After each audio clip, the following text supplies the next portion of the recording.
is what it is, but I'm going to Rodokaiza Mapungane, one of the Queen of a vendor. Which one message anako risale yoneka chichava rinesama venda aringotakara rinesama venda bane rababa baby vavana ndro nito wana achikovuya crash achikoimba uri unasvigiri urwisa mtunga mtana pasi ngapasi uri notozvibona zori hapa pedu apa rikochinyora rushaka lintato zvinorova rikotombereka kosi yavo rine uri masindi avangava ahoyu rahadi rikombera uri aisiwe chikoroni riwaneka muzirikova namwe miredza yaqueen ngori miredza yawonawo mutu wawe iko richinyara shango ndiri usiku namazuya richifa nyimbo dzavo nife mumwe achiri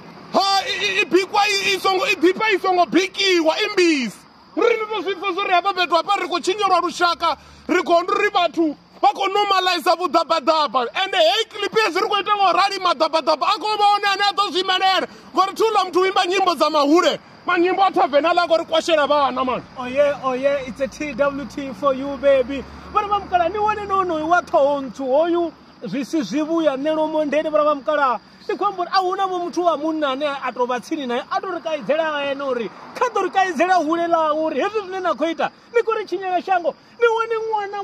mutsu ane nonaka hangonaka nife achiri huna chugera niwone kuemba hezvi zvithu phanda va baby uri ene unasvigiri unachugera hautuwei khaye ndirichisedza mwana wone niwone ndi mwana ne utongafeli tati musori svigiri yone ikobva khaye apa pedu nikuri chinyaya shango mani haya mani nene zvine nakoita ini zvisi zvivuya nelomondeni zvose kutopenda thoya vantsuntsu rini chikodhanika distance wawana usadhivi uri notowira chibhaketini chavulimbona kana notohwara mini ntatho zvokhakheya ende nekhadzi saluni edzi dzafa venda utoguma unotova murayo uri hezwi zvosvifadza tho zvisongotenderiwa abuja nawena muvhenda urokodosvifadza tho hanani ngori hava vathu vonosvifadza tho ungari na zvinovapenga nichenakadzi golei dzavo niwona dzintsutsu dzichivotonga kamara ndiri hei nikori chinyaya shango mani rina vone vane vomphepu vo vasangatendi miredza nyimbo dzaveiwa ritovori zvazvinovorika vurangapanda vusiyo petu zvino rikotohumbera mavana vacho uri inu na nyimbo dzanu nina imwe influence kurunga manda karushaka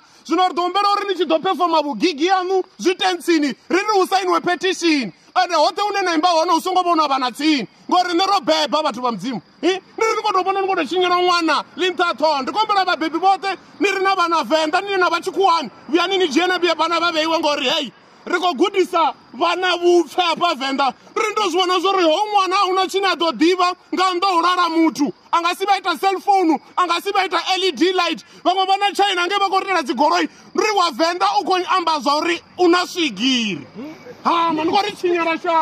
hange china vana vakogudoita mavone wapano venda nipfekwana kutukutuku kurecreation kuchiri kukotoda yotoula what is that kharitoshanduka sarushaka ra vavenda ma niwone n'wana wa vafundzi ngasonda akobva kerekeni achikotoimba ndirwisa zvanga pasi na pasi khagoloi ya vafundzi haya man zvokhakheya man ritoguma none ini muchemo donori none muchemo rikodhanazvo iyi achipedza muthu wano ufi ndi queen yavo rine vudhabhadhabha mashika